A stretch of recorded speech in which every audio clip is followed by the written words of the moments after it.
আসসালামু আলাইকুম। সামনে পরীক্ষা নিয়ে নয়, আমি পুরো থেকে প্ল্যান করছি।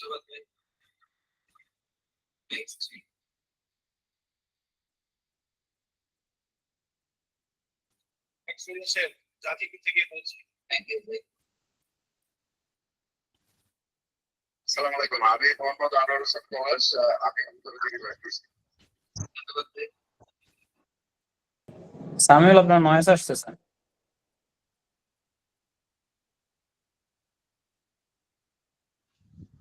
হ্যালো নোবেল ভাই। হ্যাঁ ভাইয়া বলুন। কেমন আছেন? এই তো ভাইয়া একটু আছে মোটামুটি। আমি অ্যাকচুয়ালি একটু ব্যস্ত আছি, আমি পরে প্রয়োজনে রাত আপনার সাথে কথা বলি। হ্যাঁ, আমি একটু বাইরে আছি। ওকে ওকে, আপনি ঠিক আছে রাতে ভাই। 12:30টার পরে একটু কল দিয়েন, 11টার দিকে আমার ক্লাস আছে, তো 12:30টার পরে একটু কল দেন। হ্যাঁ আচ্ছা ঠিক আছে, দেখে নেওয়ার দিনেই কল দিব ঠিক আছে, আপনাকে। ঠিক আছে। ঠিক আছে জি।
আসসালামু আলাইকুম এভরিওয়ান।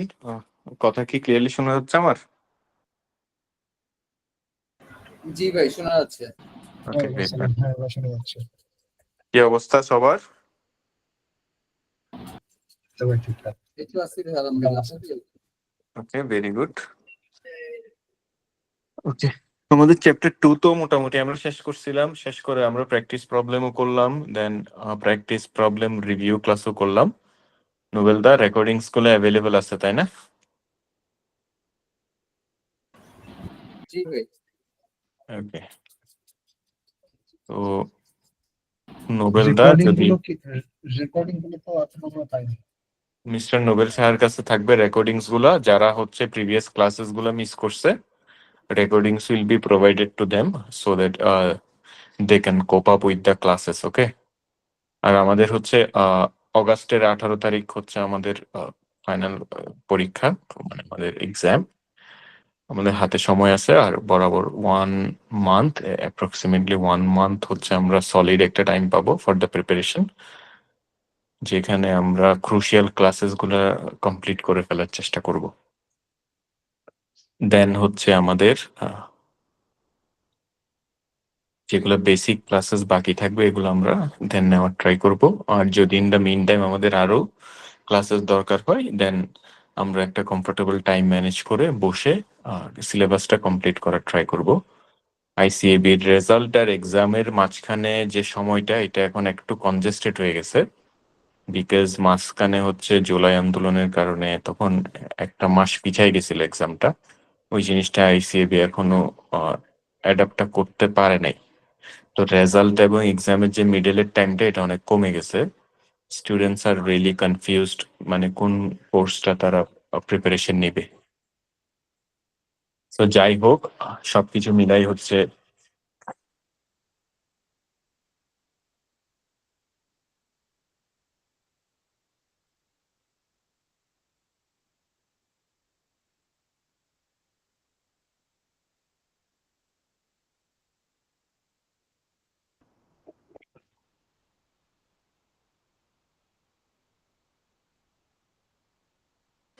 এক্সকিউজ মি, একটা মিনিট। হ্যাঁ, আমি কম্পিউটারটা একটু সেট আপ করি, 1 মিনিট।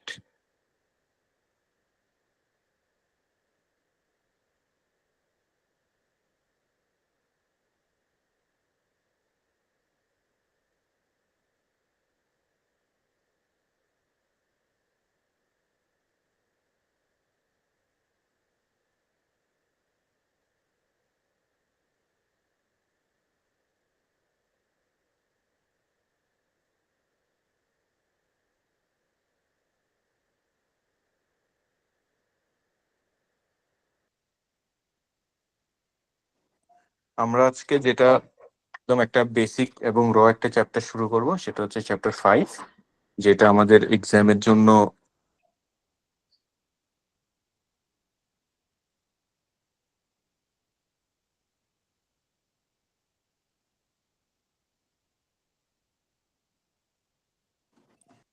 ইয়া। ভাই কথা বলেন, হ্যাঁ কিছু বলবেন? ভাই এই যে চ্যাপ্টার 2 থেকে আমরা কোনো ক্লাস করব না।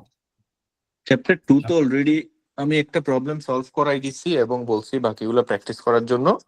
যদি কোনো স্পেসিফিক ইস্যুস থাকে তাহলে ওইটা আমরা ক্লাস শেষে আমরা কথা বলার ট্রাই করব, বাট আমাদের তো সিলেবাসটা আগায় নিতে হবে, রাইট? লাস্ট ক্লাসে কিছু প্রবলেম নিয়ে কথা বলছিলাম। হ্যাঁ হ্যাঁ, লাস্ট ক্লাসে তো আমরা একটা ক্লাসে এন্টায়ার ক্লাসে হচ্ছে আমরা বিভিন্ন ইস্যুস নিয়ে কথা বলছিলাম। আর তুমি তোমাকে হচ্ছে একটা ইস্যুস আমি ডিসকাস করবো বলছিলাম, তাই না? জি জি। Okay, I will get back to that, no problem. দেখি, আমি হচ্ছে একটা ন্যাশনাল সেলস ট্যুরে ছিলাম। 1 সপ্তাহে হচ্ছে আমি বরিশাল, ভোলা, খুলনা, যশোর, ফরিদপুর, সিলেট, ঢাকা এই সবগুলো ট্রাভেল করছি 1 উইকে। আমার 6 দিনে 6টা ফ্লাইট ছিল, এভরিডে। হচ্ছে অবস্থা। তাহলে আমরা এটা গোয়িং ক্লাসগুলোর মাঝখানে একদিন হ্যাঁ হ্যাঁ হ্যাঁ, আমি আমি আমি হচ্ছে জিনিসগুলো অ্যাকচুয়ালি মানে মিস করা ইস্যুস গুলো পছন্দ করি না, যেটা যখন এটা তখনই শেষ করার ট্রাই করি, বাট একটু ওয়ার্ক প্রেশার বেশি যাচ্ছে এখন। ঠিক আছে ঠিক আছে। নো প্রবলেম, আমি জিনিসগুলো কোপ আপ করে দিব, অসুবিধা নেই।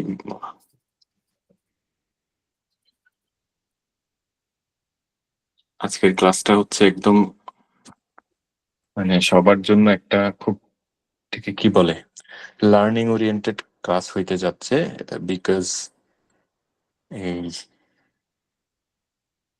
অনেকে কস্ট অফ ক্যাপিটাল সম্পর্কে শুনছে, অনেকে এটা করছেও, অনেকে বিভিন্ন ফর্মুলা বা যেভাবে স্কুলে বা কলেজে বা ইউনিভার্সিটিতে যারা যেভাবে করাইছে ওভাবে তারা এটা শেখার ট্রাই করছে, বাট আমার অ্যাপ্রোচটা হচ্ছে একটু ডিফারেন্ট। আমি সবসময় লার্নিং এ ফোকাস করার ট্রাই করতেছি, সো আমি আমার মতো করে এটাকে সাজাই নিছি। হ্যাঁ, কস্ট অফ ক্যাপিটাল যে চ্যাপ্টারটা, তো আমার টাস্কটা, যে টাস্কটা সেটা থাকবে হচ্ছে কি আপনাদেরকে প্রিপেয়ার করে দেওয়া, সো দ্যাট যে কোনো অ্যাঙ্গেল থেকে কোয়েশ্চেন আসলে আপনারা এটাকে ফেস করতে পারেন। ওকে, এখন যে কোনো অ্যাঙ্গেলের কোয়েশ্চেনকে ফেস করার জন্য কোন জিনিসটা সব থেকে নেসেসারি, এটা কি জানা আছে?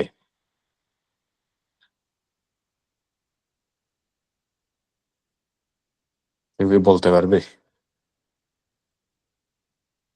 মানে ফান্ডামেন্টাল যে অ্যাসপেক্টস, মানে যেটা হচ্ছে কোর কনসেপ্ট বা আইডিয়া, ওকে, যেটা যেটা দিয়ে রিলেট করে যে কোনো প্রবলেম গুলোকে সলভ করা যায়, মানে বেসিক্যালি বেসিক যেটা আইডিয়া, এটা জানানো জরুরি। Okay, very good, very good, thank you so much. Basic idea, basic idea মানে কি? বেসিক আইডিয়া মানে হচ্ছে, আমি একটা এক্সাম্পল দিয়ে বলি। সেটা হচ্ছে, ধরেন আপনি যদি ইংলিশ লিখতে চান বা ইংলিশে কথা বলতে চান, তাহলে আপনি কি জানতে হবে?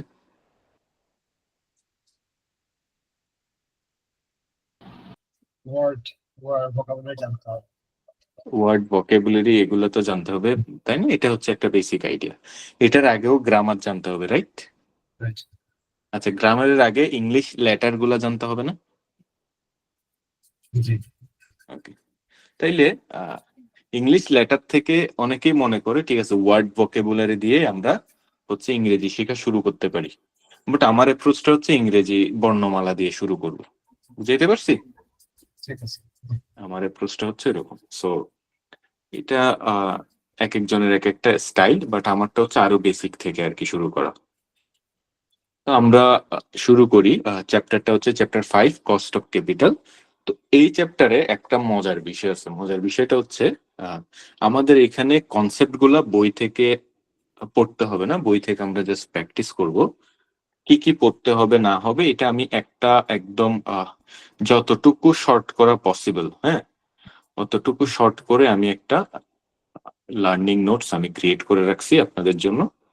আপনারা জাস্ট হচ্ছে নোটস গুলাই খুব ভালো করে ক্যাপচার করার ট্রাই করবেন, সো দ্যাট এই নোটসের ভিতরে যে কনসেপ্ট গুলো আছে এই কনসেপ্ট গুলাই হচ্ছে মেইন প্রায়োরিটি। হ্যাঁ, এর বাইরে এক্সামে আসে না।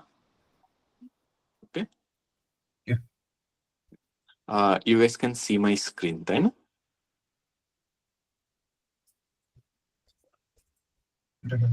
দেখতে পাচ্ছি না এখনো ভাইয়া। আই থিঙ্ক দেখা যাচ্ছে আমার স্ক্রিনটা। জি, দেখা যাচ্ছে। ওকে, সবাই দেখতেছে? কেউ কি দেখতেছে না? জি ভাইয়া না দেখতে ভাইয়া। পাচ্ছি। যিনি দেখতে পাচ্ছেন না উনি হচ্ছে ক্লাসটা লিভ নিয়ে আবার এন্টার করলেই দেখতে পারবেন। This is the basic information technology solution আমি আমার লাইফে দেখা। একটা হচ্ছে রিস্টার্ট দেওয়া, আর একটা হচ্ছে মানে লিভ নিয়ে জয়েন করা।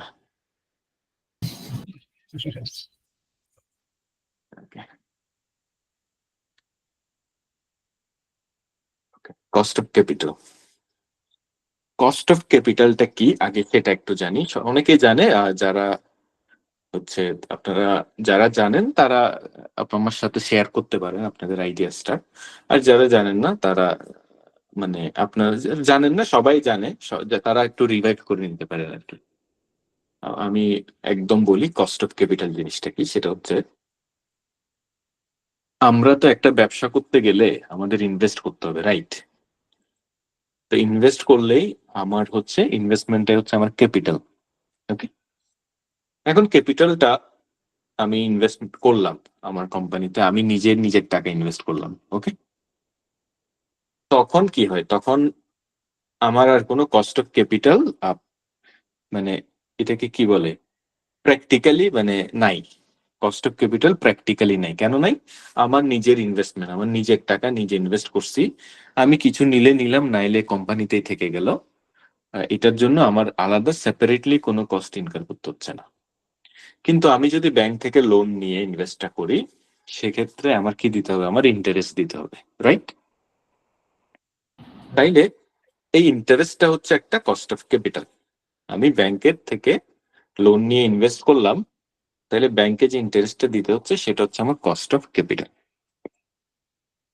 আচ্ছা, আমি যে আমার নিজের টাকাটা ইনভেস্ট করলাম, আমি যদি এটা ইনভেস্ট না করতাম, না করে যদি আমি ব্যাংকে এফডিআর করে রাখতাম অথবা সঞ্চয়পত্র কিনতাম, হ্যাঁ, সেক্ষেত্রে আমি একটা রিস্ক ফ্রি রেট পাইতাম না। মানে কোনো রিস্ক ছাড়া আমি একটা ধরেন 9-10% একটা রিটার্ন আমি পাইতাম না অ্যানুয়ালি।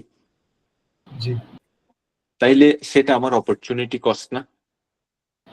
জি যেহেতু আমি এখন ইনভেস্ট করার কারণে সেটা পাচ্ছি না, তাহলে ওইটুকু মিনিমাম আমি চাইবো না আমার ব্যবসা থেকে? রাইট এখন যেহেতু আমি ব্যবসা করে রিস্ক নিচ্ছি, ব্যাংকে বা সঞ্চয়পত্র কিনলে তো আমি ওই রিস্কটা নিতাম না।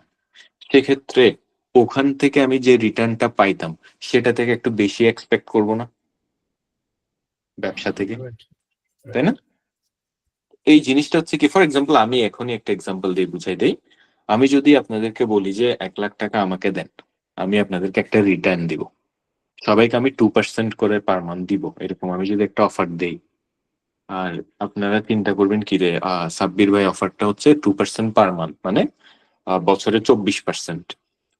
আর আমি যদি ব্যাংকে রাখি সেক্ষেত্রে আমি পাবো বছরে 9-10%। তাইলে আমার অফারটা হচ্ছে লুক্রেটিভ হবে, তাই না? ওকে, এখন আমি যদি 1% করে দেই, বছরে 12% করে দেই আপনাদেরকে, আর আপনারা যদি 10% ব্যাংক থেকেই পান, তাহলে আপনারা চিন্তা করবেন 2%-এর জন্য এত রিস্ক নিব? সাব্বির ভাইকে আমরা জানি, চিনি, একটা ব্যাংকে তো আমি জানি ব্যাংক তো গ্যারান্টিড রিপেমেন্ট করবে, রাইট?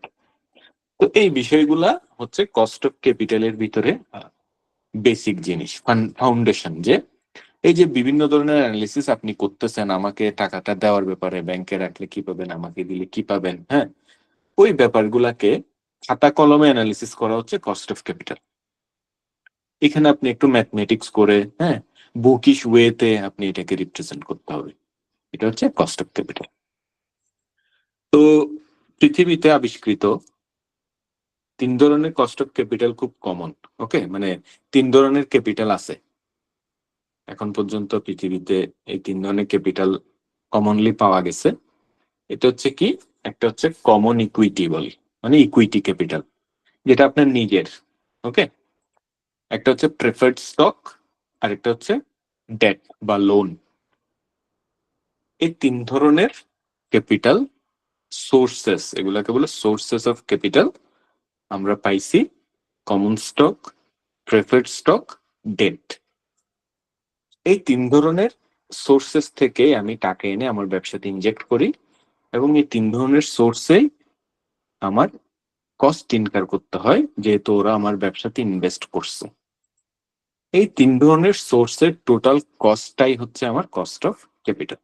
এখন ফর এক্সাম্পল একদম বেসিক একটা যদি আমি আইডিয়া নেই, আমার 1 লাখ টাকা টোটাল ইনভেস্টমেন্ট, আমি হচ্ছে নিজের থেকে করলাম 40,000, আর 30,000 টাকা হচ্ছে প্রেফার্ড স্টকের থেকে নিলাম, 30,000 টাকা ব্যাংক থেকে লোন নিলাম, তাহলে টোটাল আমার 1 লাখ টাকা হয়ে গেল। ঠিক আছে?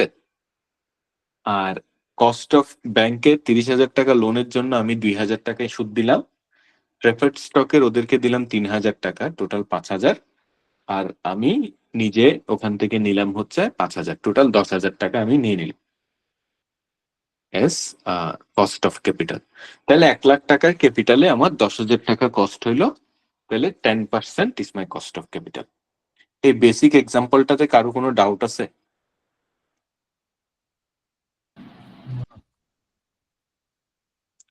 কারোর কোনো ডাউট?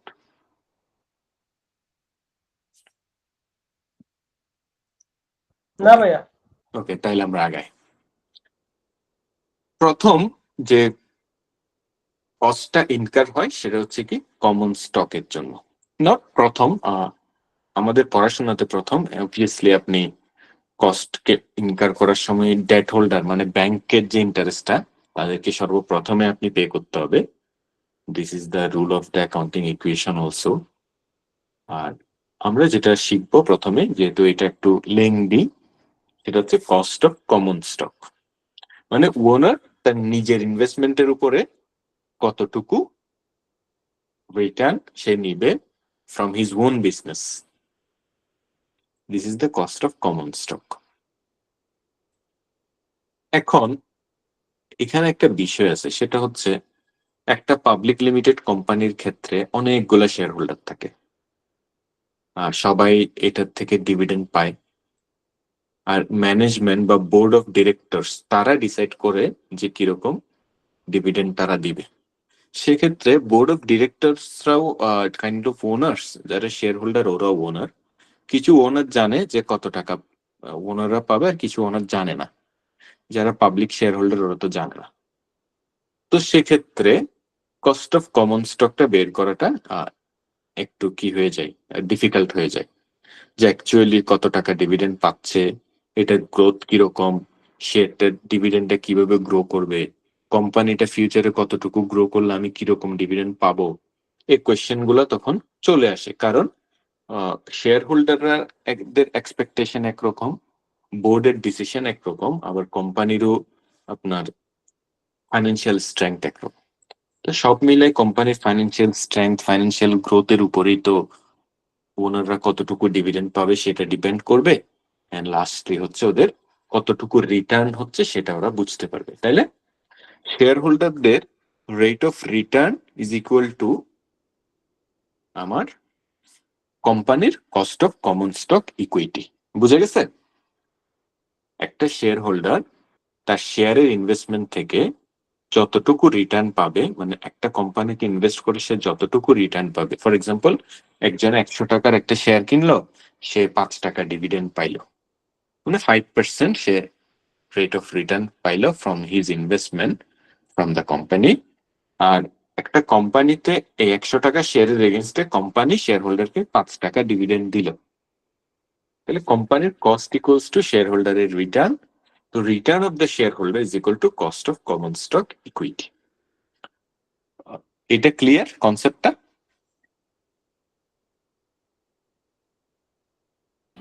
জি।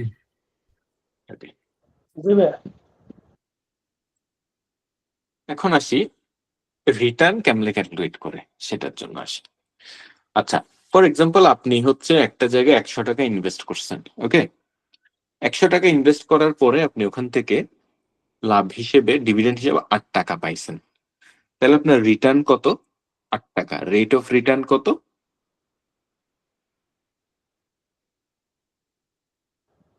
8%। Very good, very good. Okay, 8% return আপনি পাইছেন। এখন আমি যদি এখানে দেখি যে আপনি রিটার্নটা কেমনে ক্যালকুলেট করছেন, এই যে এইভাবে ক্যালকুলেট করছেন আপনি। আপনার যে রিটার্নটা মানে যে ডিভিডেন্ডটা পাইছেন 8, সেটাকে আপনি প্রাইস 100 টাকা যে ইনভেস্টমেন্টটা সেটা দিয়ে ডিভাইড করছেন, তাই না? আর 100 দিয়ে গুণ করছেন, তাহলে আপনি 8% পেয়ে যাচ্ছেন। Yes or no? জি ভাইয়া। ওকে, এখন আপনি কি করলেন? আপনি ডিভিডেন্ডটা নিলেন, ডিভিডেন্ডটা নিয়ে শেয়ারটা বিক্রি করে দিলেন একটু বেশি প্রাইসে। 100 টাকার শেয়ার 110 টাকা, 105 টাকায় ধরেন বিক্রি করে দিলেন, ওকে? তাহলে এখানে আপনি একটা 5 টাকা আবার আরেকটা রিটার্ন পাইলেন না? জি। এটাকে বলে ক্যাপিটাল গেইন। এটাকে কি বলে? Capital gain. ক্যাপিটাল গেইনের রিটার্নটা ক্যালকুলেট করাও সহজ। আপনি জাস্ট আপনার যে রিটার্নটা হয়েছে 5 টাকা ওইটা বের করবেন। ওই রিটার্নটা কেমনে বের করে? Selling price of the share, মানে 105 টাকায় বিক্রি করছেন, আর বাইং শেয়ার প্রাইস 100 টাকায় কিনছেন, দ্যাট মিনস 5 টাকা। আর কত টাকা দিয়ে কিনছিলেন? 100 টাকা দিয়ে, divided by the buying share price, you get the capital gain. ট্যাক্সের সাথে একই ফর্মুলা, ট্যাক্সের এই ফর্মুলায় কাজ করে। তো capital gain plus dividend gain is equal to your return. Okay, বুঝে গেছে? ওকে, তার মানে capital gain plus dividend gain is equal to your rate of return of the share holder, r is equal to cost of the common stock equity of the company. একই জিনিস, right?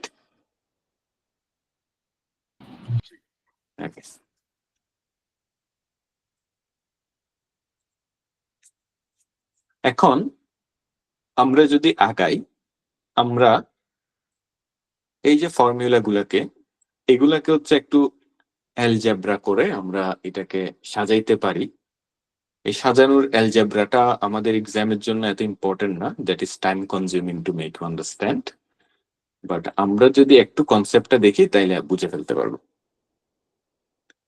আমাদের যে dividend, share price, market price, selling price এগুলো বললাম, এগুলোকে আমরা কিছু symbol দিয়ে ডিনোট করি। ওকে, সিম্বল গুলো আমরা একটু জেনে নিই যেগুলো আমাদের এক্সামে ইউজ করতে হবে।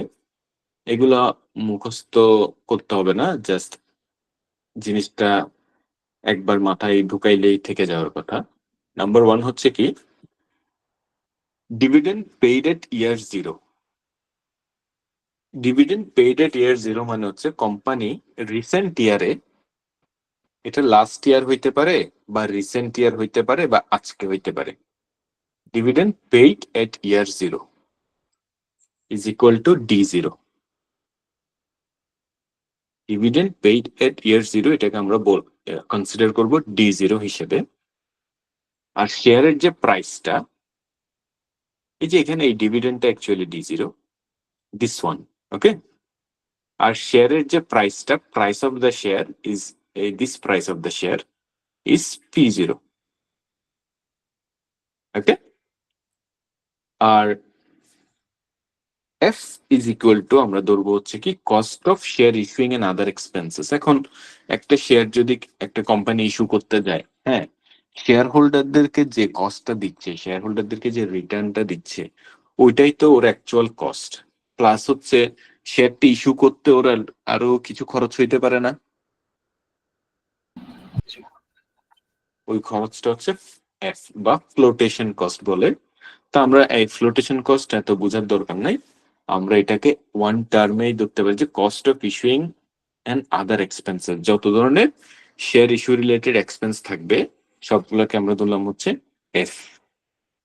আর গ্রোথ রেট মানে আমি তো আগেই বললাম যে একটা কোম্পানি, হ্যাঁ, সে যদি এভরি ইয়ারে একই রেটে ডিভিডেন্ড দেয়, তাহলে ওই শেয়ারের প্রতি কি মানুষ ইন্টারেস্টেড থাকবে? থাকবে না। মানুষ চাইবে যে ডিভিডেন্ড বাড়তেছে কিনা, মানুষ জানতে চাইবে শেয়ার প্রাইস বাড়তেছে কিনা, ডিভিডেন্ড বাড়তেছে কিনা।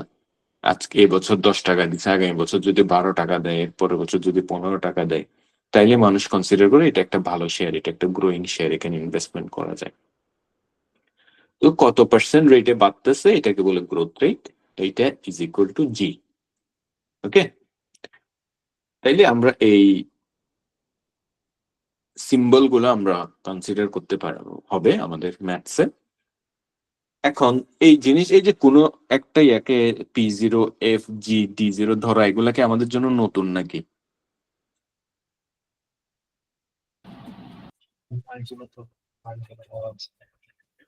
ভাইয়া নতুন তো না, নতুন না, কিন্তু আমরা এত আমরা এগুলো ধরতাম অনেকদিন না যাবত যে করি না। পুত্রের বয়স এরকম ধরতাম না, ওই একই জিনিস। ঠিক আছে, জি ভাইয়া। তো কস্ট অফ কমন স্টক, এই যে এই সিনারিওটা D0, P0, F and G, এই চারটা টার্ম আমার খুব ক্লিয়ার থাকতে হবে। আচ্ছা, তাইলে আমরা যদি বলি D0 মানে ডিভিডেন্ড পেইড এট ইয়ার 0, তাহলে D1 মানে কি হবে?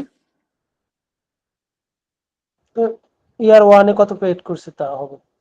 D2 মানে ইয়ার 2 তে যারা যেটা পে করছে। জি এটা অবভিয়াসলি ফিউচারে, তাই না? জি ভাইয়া।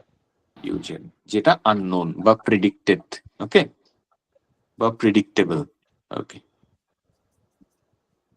বা এক্সপেক্টেড। তাইলে কেউ যদি বলে এক্সপেক্টেড ডিভিডেন্ড 10 টাকা, তাইলে এটা কি D0 হবে না D1 হবে?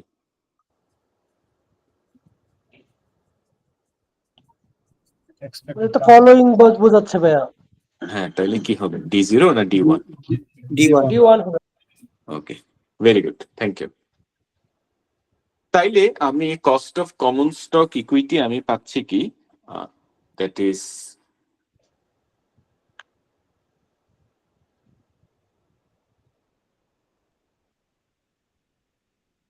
this formula. Cost of common stock equity, এটার নাম আমি দিচ্ছি KC, it is KNC, KC, আর এর ফর্মুলাটা হচ্ছে T1, that means dividend which is going to be paid at year 1 divided by P0 plus G. Okay, এখন আসি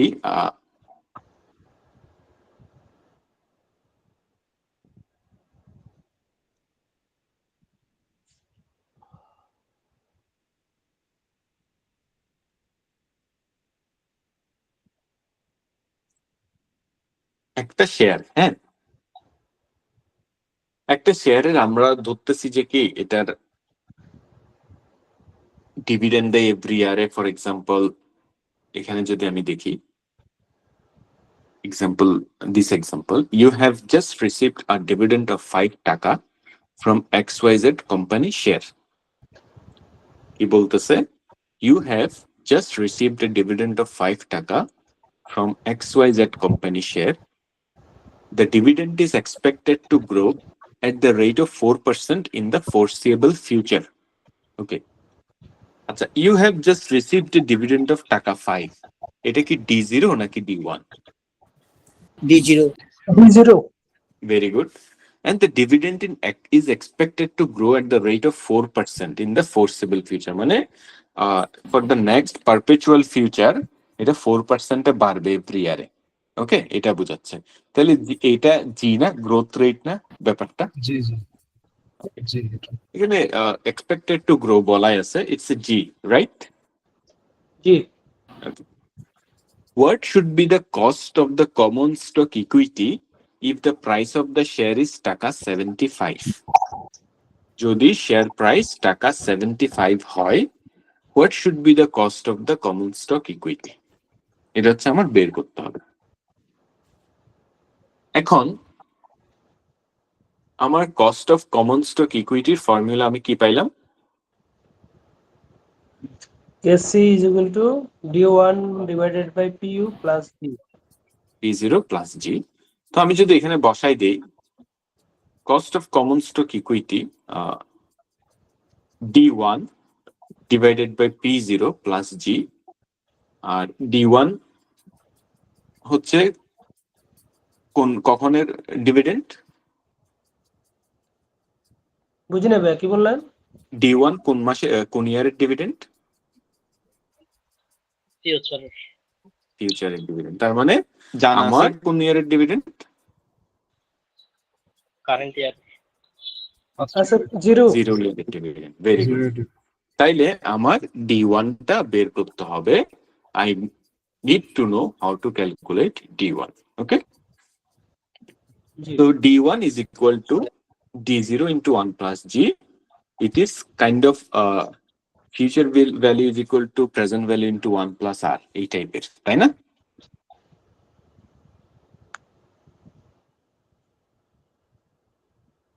বুঝা গেছে? জি। আমি ফিউচার ভ্যালু বের করার সময় কি করি? Present value into 1 plus interest rate to the power n, এভাবে করলাম না? জি। এটা একদম সেম জিনিস।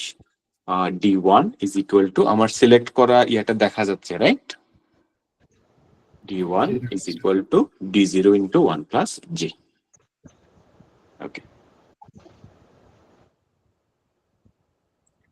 তাইলে আমি জানি cost of common stock is equity KC is equal to D1 divided by P0 plus G, R D1 is equal to D0 into 1 plus G, that is this one, R divided by P0 is 75, R G is equal to 4%. I get the cost of the common stock equity, তাই না? জি। ওকে, এই যে এই ক্যালকুলেশনটা করলাম, এটাতে বুঝতে কারো সমস্যা আছে? আমি খুবই অ্যাপ্রিশিয়েট করব কেউ যদি মানে 1.04 আমরা কি এই যে এমনি যে এখানে মানে গ্রোথ রেটটা তো 4% করে ইনক্রিজ হবে ইয়ার 1 এ, তো 0 তে 5 হইলে তো আমি 5 ইনটু যদি 4% ধরি তাহলে 0.2 মানে 0.2 আর কি, তার মানে 5.2 হয়। এটাকে প্রেজেন্ট ভ্যালুতে নিয়ে আসতে হবে? হ্যাঁ, এক বছরের প্রেজেন্ট ভ্যালুতে নিয়ে আসতে হবে।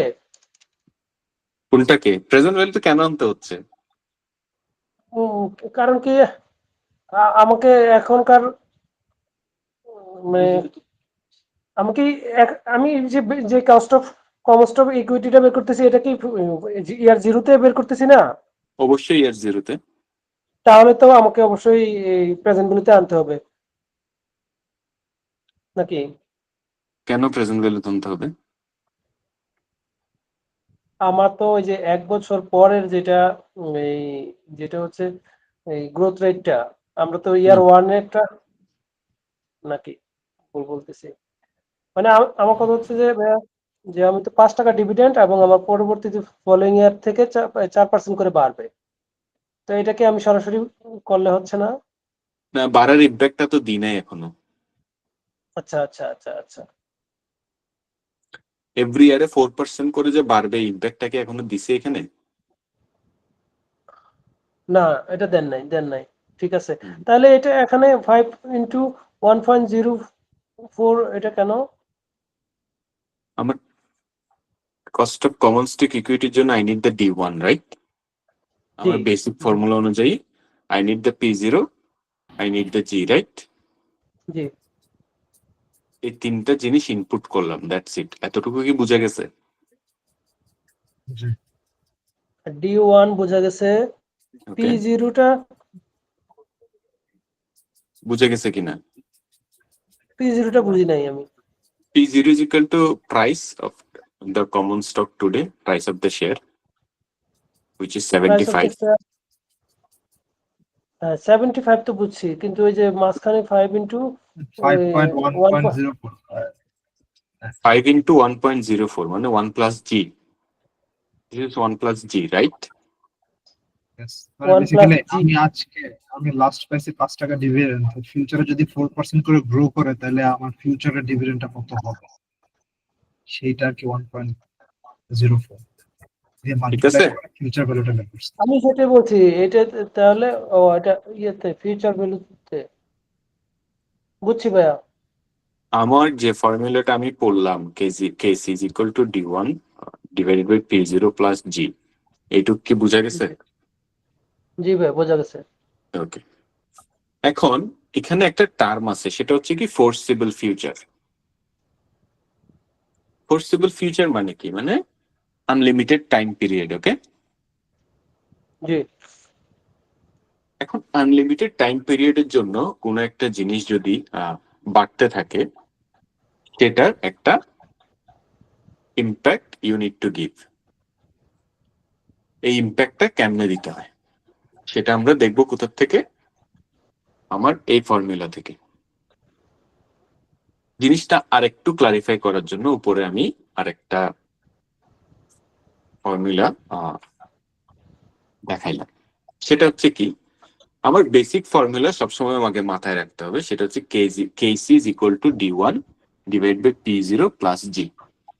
আমার যতবারই cost of common stock equity calculate করতে হবে ইউজিং দ্য ফর্মুলা, আমার হচ্ছে এটাই বেসিক ফর্মুলা। কোনটা? KC is equal to D1 divided by P0 plus G। বারবার বলতেছি কারণ যাতে মুখস্থ হয়ে যায়। আর আমার সবসময় টার্গেটটা থাকবে যে এই ফর্মুলাতে ইনপুট গুলা সাজায় বসায় দাও। এখন ধরেন আমি একটা প্রবলেম দেখি।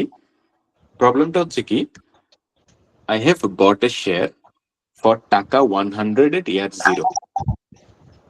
মানে আমি আজকে year 0-তে আমি একটা শেয়ার কিনলাম 100 টাকায়, which will pay dividend of টাকা 3 at first year। এই যে year 1-এ কত টাকা দিবে? year 1-এ 3 টাকা। 3 টাকা দিবে। টাকা 4 at second year, সেকেন্ড ইয়ারে 4 টাকা দিবে, রাইট? টাকা দেবে।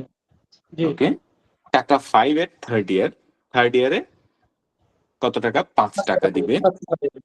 ওকে, and the dividend will grow at the rate of 5% indefinitely। এরপরে ইনডিফিনিট টাইম ফ্রেমের জন্য ইনডিফিনিটলি আর ফোর্সিবল ফিউচার এগুলো একই কথা। ওকে, বা পারপেচুয়ালি ইনডিফিনিটলি ফোর্সিবল ফিউচারে এগুলো একই কথা। চতুর্থ বছর থেকে এটা 5% হারে ইনডিফিনিটলি বাড়তে থাকবে। ওকে, তো এখানে প্রশ্নটা কি করছি, প্রশ্নটা করছি কি, what should be the price of the share if the rate of return is 10%? যদি রেট অফ রিটার্ন 10% হয়, শেয়ারটার প্রাইস কত হওয়া উচিত? ওকে, জি এখন আমরা দেখি এটা কেমনে বের করে। It's a present value method, একটা প্রেজেন্ট ভ্যালু করার ম্যাথ, তাই না? জি প্রথম বছরে আমি 3 টাকা পাবো, দ্বিতীয় বছরে 4 টাকা পাবো, আর তৃতীয় বছরে 5 টাকা পাবো, আর সুদের হার হচ্ছে 10%, রেট অফ রিটার্ন হচ্ছে 10%, তাই না? জি তাইলে একটা জিনিসের প্রাইস কোন কোন কি হয়, অ্যাকচুয়ালি একটা জিনিসের প্রাইস আমরা দেখছি নেট প্রেজেন্ট ভ্যালুয়েশনে, ফিউচার এক্সপেক্টেড ক্যাশ ফ্লো যেগুলো পাবো এগুলোর বর্তমান মূল্য, মানে এগুলো প্রেজেন্ট ভ্যালু হচ্ছে আমি ম্যাক্সিমাম ও ইনভেস্টমেন্টের জন্য পে করব, তাই না? জি NPV, net present value positive মানে কি আমি ইনভেস্ট করব, ইয়েস অর নো? জি তো নেট প্রেজেন্ট ভ্যালু কখন পজিটিভ হবে? যখন আমার ফিউচার ক্যাশ ফ্লো গুলার বর্তমান মূল্য ধনাত্মক হবে, তাই তো? আমার ইনভেস্টমেন্ট থেকে বেশি হবে। জি জি তাইলে শেয়ারের ক্ষেত্রেও তো সেম, আপনি একটা শেয়ার থেকে ভবিষ্যতে কি পরিমাণ ক্যাশ ফ্লো, কি পরিমাণ ডিভিডেন্ড জেনারেট করবেন সেটার উপর ডিপেন্ড করবে আজকে ওই শেয়ারের জন্য কত টাকা পেমেন্ট করবেন, তাই না? জি তাই আমি ইয়ার জিরোতে 100 টাকায় শেয়ারটা কিনছি, কেনার পরে এটা 3 টাকা ফার্স্ট ইয়ারে ডিভিডেন্ড দিবে, 4 টাকা সেকেন্ড ইয়ারে, থার্ড ইয়ারে 5 টাকা, এবং এরপরে 5% ইনডিফিনিটলি গ্রো করতে থাকবে। তাহলে এটার জন্য what should be the price of the share? এটা প্রাইস অ্যাকচুয়ালি কত হওয়া উচিত? আমি তো 100 টাকা দিয়ে কিনছি, মানে আমি কি বেশি দিয়ে দিছি, মানে ওভার ভ্যালুয়েশন করছি নাকি আন্ডার ভ্যালুয়েশন করছি, আমার এটা জানতে ইচ্ছে করতেছে। তাই আমি এখন একটা ক্যালকুলেশন করব, সেটা হচ্ছে এভরি ইয়ারে আমি যে ক্যাশ ফ্লো গুলা পাচ্ছি এগুলোর আগে প্রেজেন্ট ভ্যালু করে ফেলি। ওকে, জি প্রথম বছরে 3 টাকা, তাই না? জি তাইলে 3 ডিভাইডেড বাই 1.1, 1.1 মানে কি 1 প্লাস আর, জি 10% যদি 0.1 হয়, 1 প্লাস আর মিনস 1.1, রাইট? জি ভাই তাহলে 3 ডিভাইড বাই 1.1 মানে কি 1 বছরের বর্তমান মূল্য, তাই না? এরপরে দ্বিতীয় বছরে পাবো 4, 4 ডিভাইডেড বাই 1.1 হোল স্কোয়ার মানে টু দি পাওয়ার 2, 2 বছরের বর্তমান মূল্য, তাই না? জি ভাই আর থার্ড ইয়ারে গিয়ে পাবো 5 টাকা, তাই না? তাহলে 1.1 টু দি পাওয়ার 3, 3 বছরের বর্তমান মূল্য। ওকে, জি তাহলে আমি 3 বছর পর্যন্ত বর্তমান মূল্যটা পাই গেলাম। ওকে, এখন আমার কি বাকি আছে? তারপরে 5% করে বাড়বে সেটা ইনডেফিনিটলি 5% করে বাড়বে, রাইট? জি এটাকে বলে কনস্ট্যান্ট গ্রোথ রেট। কি বলে? Constant growth rate constant growth rate. এই কনস্ট্যান্ট গ্রোথ রেটের জন্য উইলিয়াম গর্ডন একটা মডেল নিয়ে আসছে, এটাকে বলে গর্ডন মডেল। ওকে, তো গর্ডন মডেল দিয়ে আমরা যে জিনিসটা পারপেচুয়ালি বা ইনডেফিনিটলি গ্রো করবে, যে জিনিসটা for the unlimited time frame grow করবে, ওইটার ভ্যালুয়েশন আমরা করতে পারি, ওইটার প্রেজেন্ট ভ্যালু বের করতে পারি। এটা কিভাবে? এটা হচ্ছে এরকম, ক্যাশ ফ্লো বা dividend into 1 plus g divided by r minus g. Okay, dividend into 1 plus g divided by r minus g, এটা করলেই আমি ওই ইনডিফিনিট টাইম ফ্রেমের বর্তমান মূল্যটা পেয়ে যাব। বুঝা গেছে? জি ওই ইনডিফিনিট টাইম ফ্রেমের যদি বর্তমান মূল্যটা আমরা এভাবে পাই, সেক্ষেত্রে আমি এটাকে এখন ম্যাথমেটিক্যাল টার্মে যদি দিয়ে দেই, তাহলে আমি পাচ্ছি এটা। দেখেন, ডি হচ্ছে 5 টাকা, থার্ড ইয়ারে গিয়ে আমার কাছে 5 টাকাই থাকবে, রাইট? ডিভিডেন্ড। জি এরপরে 1 প্লাস জি, এই যে 5%, 1 প্লাস জি, 1 প্লাস 5%, 1.05, তাই না? আর আমার সুদের হার হচ্ছে আর হচ্ছে 10%, তাই তো? তাহলে 10% আর জি হচ্ছে 5% আর মাইনাস জি, তাই না? Okay. এই ম্যাথটা খুব বেশি important cost of equity calculate করার জন্য। কেউ যদি লেখালেখি না করে তাকাই থাকেন তাহলে হয়তো বুঝবেন না।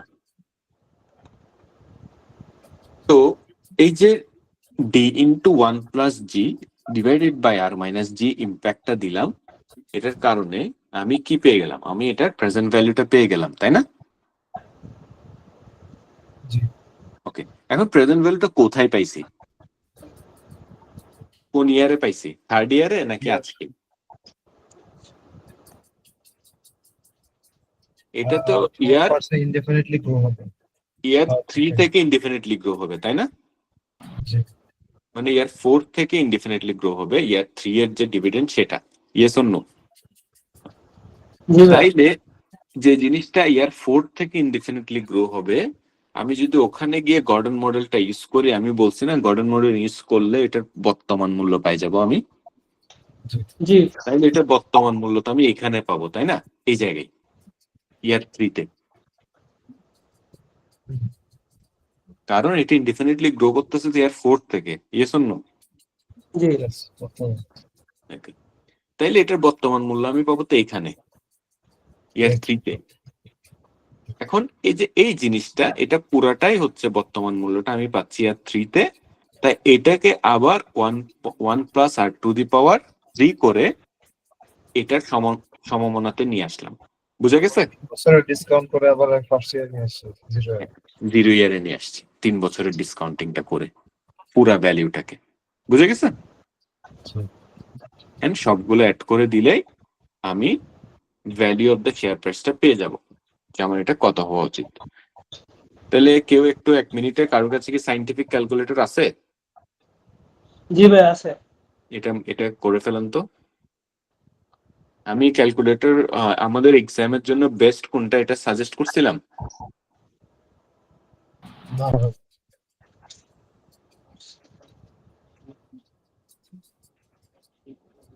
এখান থেকে আমি কোনো টাকা পয়সা পাই নাই আবার, হ্যাঁ।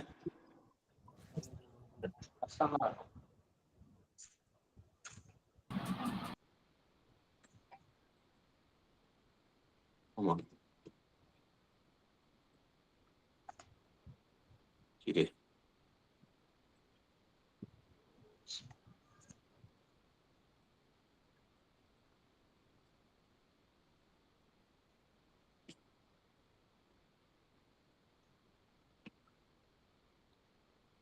আমার কিবোর্ড কেন কাজ করতেছে না হঠাৎ করে?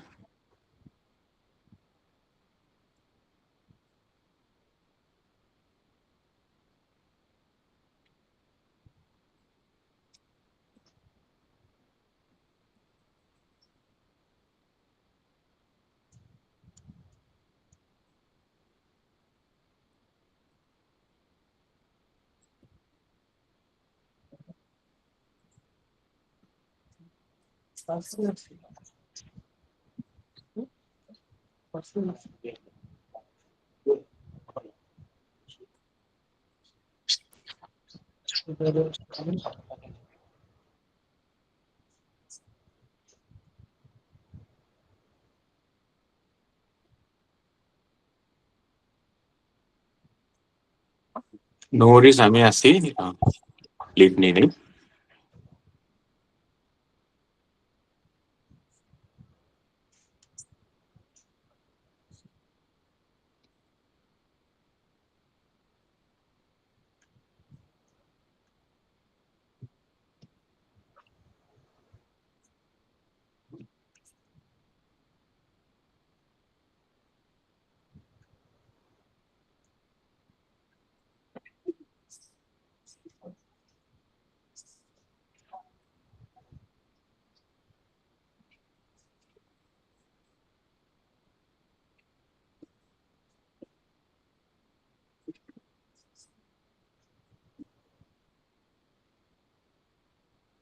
ভাই একটু স্ক্রিনটা দেখাও।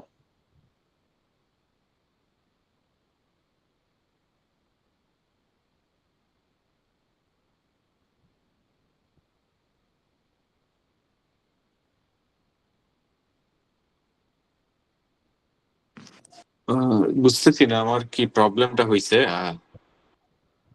কিবোর্ড কেন কাজ করতেছে না, কোনো একটা ইস্যু হয়েছে। আই থিঙ্ক রিস্টার্ট দিলে ঠিক হবে, বাট নো প্রবলেম। আমি আমার তো নোটটা টাইপ করাই আছে। So, no worries. Okay. তাইলে যেটা বুঝাইতে চাচ্ছিলাম সেটা হচ্ছে FX991ES, এটা খুব ভালো ক্যালকুলেটর। এটা হচ্ছে ডিরেক্টলি পুরো ফ্র্যাকশনটা ওখানে করা যায়। ওকে, FX991ES। ওকে, এখন যেটা বলতে চাচ্ছিলাম এইটার আনসার আসছে।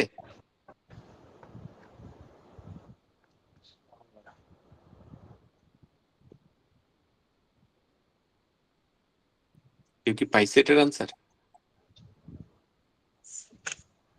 ভাইয়া এটার কাছে এসে তো ওই যে পুরোটা করতে পারতেছি না। কেন?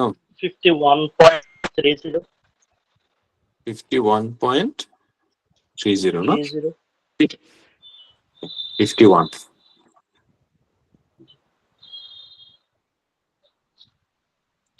তাইলে 51 টাকার একটা শেয়ার আমি কিনলাম হচ্ছে 100 টাকায়। তাইলে কি আমি বেশি বেশি দিয়ে কিনছি না? আমি ওভার ভ্যালুয়েশন করছি, তাই না?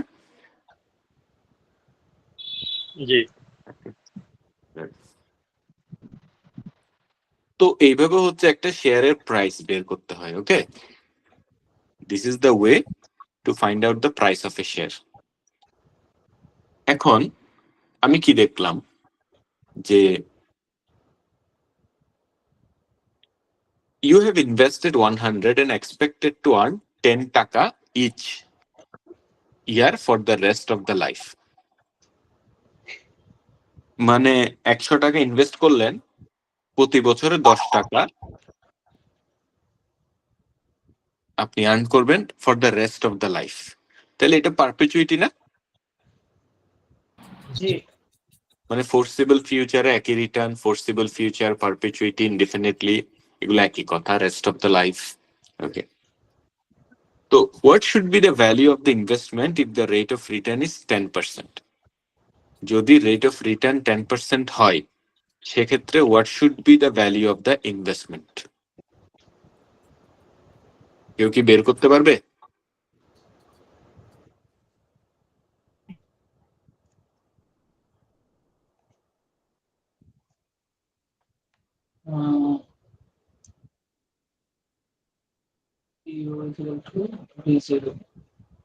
জিরোতে আমার ছিল 3 টাকা।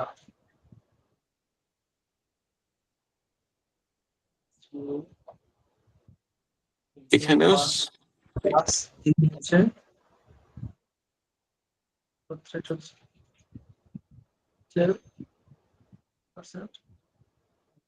এটা হচ্ছে একটা পারপেচুইটি। ওকে, তো এখানে কোনো গ্রোথ রেট আছে? এখানে তো গ্রোথ রেট নাই। এখানে কি কি ইনফরমেশন আছে আমার কাছে? এখানে আছে হচ্ছে এক্সপেক্টেড টু আর্ন D1 একটা আছে 10 টাকা। আর আছে, আর হচ্ছে গিয়ে জি জি আছে। জি কই? না জি নাই। D1 শুধু আর আছে। আর এত টাকা আর আছে। আর কি আছে? আর ভাই D1 একটা আছে আর রেট আছে। ওকে, তাইলে বসাই দেন ফর্মুলাতে।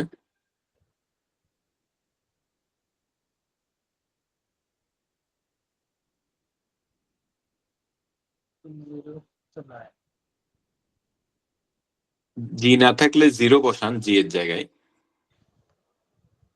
জি ইজ ইকুয়াল টু জিরো না? G it is not going to grow, right?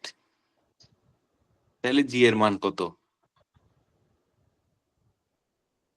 Hello, growing to grow হচ্ছে ইট is not going to grow, তার মানে কি 10 টাকা আজীবন থাকবে প্রতি বছর, তার মানে এটা গ্রো করবে না। যদি গ্রো না করে তাহলে জি এর মান কত? কনস্ট্যান্ট। জিরো বসান। জিরো। হ্যাঁ বসান। তাহলে আমার প্রেজেন্ট ভ্যালু যে ফর্মুলাটা, গর্ডন মডেলটা এখানে বসান।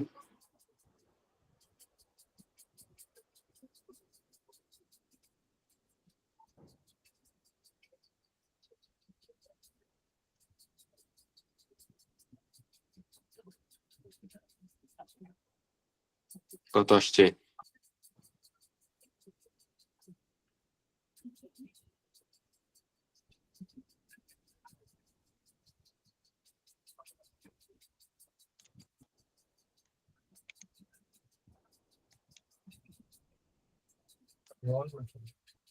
হুম? কত পার্সেন্ট কই? What should be the value of the investment, মানে এটার ভ্যালু কত হওয়া উচিত? ইনভেস্টমেন্টের ভ্যালু উপরের ম্যাথটার মতো, এটার মতো। You need to find out the present value.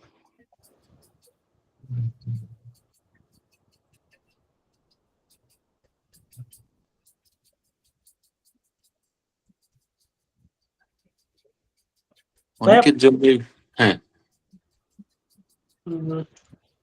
সূত্র হচ্ছে তো আমাদেরকে সূত্র। সরাসরি প্রথমে তো গর্ডনের সূত্র দিয়েই করতে হবে এটা।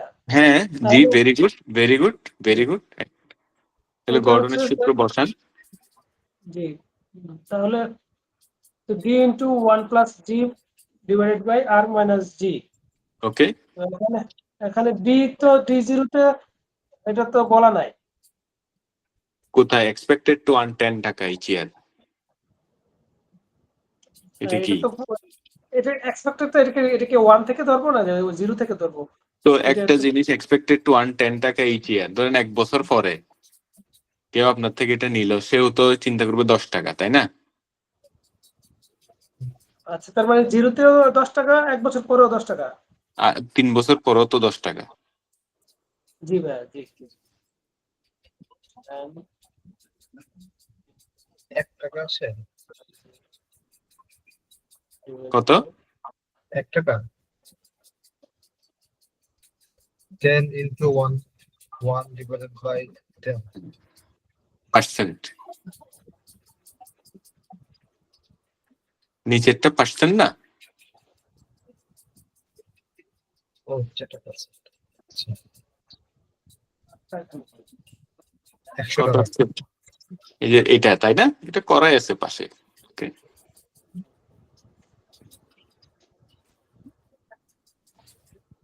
তাইলে আমি কি বুঝলাম? আমি পারপেচুইটির ভ্যালুয়েশনটা এখান থেকে শিখে ফেললাম, তাই তো?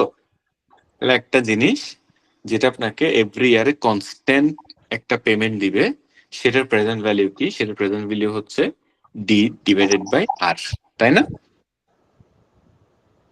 এটার প্রেজেন্ট ভ্যালু কি? d divided by r যদি কনস্ট্যান্ট, যদি হ্যাঁ, মানে constant। গ্রোথ রেট না থাকে আর কি। হ্যাঁ, আর গ্রোথ রেট থাকলে 1 জি আর আর তাহলে মাইনাস ওই জি। যে 10 দিয়ে মাইনাস করব, 10% মাইনাস হচ্ছে গ্রোথ রেট, আর হ্যাঁ, উপরে হচ্ছে 1 প্লাস জি, তাই না? উপরে 1 প্লাস জি। কিন্তু জি এর মান 0 হওয়ার কারণে এখানে জি এর কোনো ইম্প্যাক্ট আসে না আর কি, রাইট? রাইট।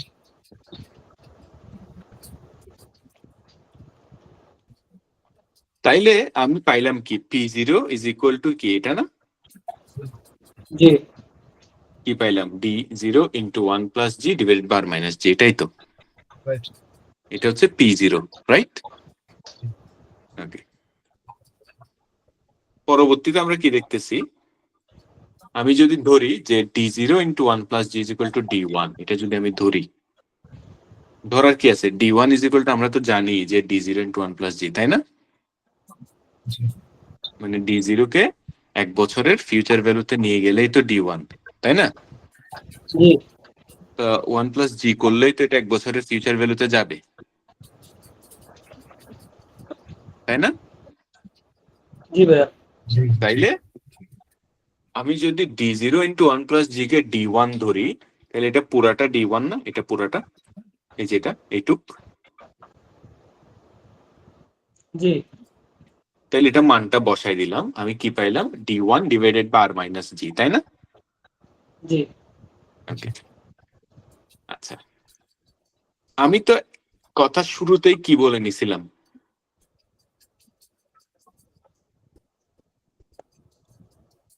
কি বলছিলাম? rate of return on stockholders is the cost of equity. ওকে, এই যে আমি এখানে বলতেছি যে আমার rate of return of the investment is equal two 10%, এটার মানে কি? মানে হচ্ছে আমি এখানে যদি ইনভেস্ট করি আমি 10% পাবো, তাই না? জি ওকে, তাহলে কোম্পানির কত টাকা খরচ হচ্ছে? 10%। 10%, তাই তো? তাহলে আমার 10% রিটার্ন মানে কোম্পানির 10% কস্ট, তাই না? জি তাইলে আমি এখান থেকে যদি এই 8টা বাইর করি, তাইলে তো আমি আমার কস্ট অফ ইকুইটি পাই যাচ্ছি, এটাই তো আমার রেট অফ রিটার্ন, জি তাই না? জি তাইলে ভাইয়া এই যে এখানে 8টা বের করলাম। আর ইজ ইকুয়াল টু, এটাকে যদি অ্যালজেব্রা করেন তাহলে এটা আসে D1 divide by P0 plus G। বুঝা গেছে? জি ভাইয়া এটাকে যদি এটা কি বলে, এই বাংলা এটাকে কি বলতো? বাংলায় বলতো যে এটাকে আর গুণন করে, হ্যাঁ আর গুণন করে পক্ষান্তর করলে r is equal to D1 divide by P0 plus G পাবেন, তাই না? জি তাইলে আর মানে তো cost of common stock equity, এটা তো মানছি আমরা, তাই না? জি ওকে, এখন এই ম্যাথটা সেন্স মেক করবে। ক্লিয়ার? জি তাইলে এই যে আপনি একটা প্রশ্ন করছিলেন যে টাইম ভ্যালুর ইম্প্যাক্টটা পড়ছে এখানে রাদার? জি ভাইয়া পড়ছে। জি জি করছি। এই যে টাইম ভ্যালুর ইম্প্যাক্ট এটা ছিল, রাইট? এটা রাইট, জি জি জি এটা এখানে আমি মেকানিজম করে এসে তো এটা হইছে, তাহলে জি টাইম ভাইয়া ভ্যালুর ইম্প্যাক্টটা এখানে পড়ে গেছে, রাইট? জি সো এটাই হচ্ছে আমার ফোর্সিবল ফিউচার বা আনলিমিটেড টাইম ফ্রেমের জন্য যদি একটা ডিভিডেন্ড গ্রো করে, সেক্ষেত্রে আমি cost of common stock equity এভাবে বের করে ফেলতে পারতেছি। ক্লিয়ার? জি ভাইয়া এই ক্লিয়ার। আবার এই জায়গাটা আবার বুঝাবেন, এই যে P0 is equal to D1 divided by R minus G। মানে এভাবে এটা না না, এই 3 নম্বর যে P0 is equal to D1 divided by R minus G। এটা তো আমরা এজিউম করছি, যেহেতু আমার গ্রোথ রেট আমি জানি, আমি নেক্সট ওখানে আমি গ্রোথ রেট দিয়ে ডিভিডেন্ড লাস্ট কত বলছি সেটা দিয়ে মাল্টিপ্লাই করে বের করব, রাইট? D1।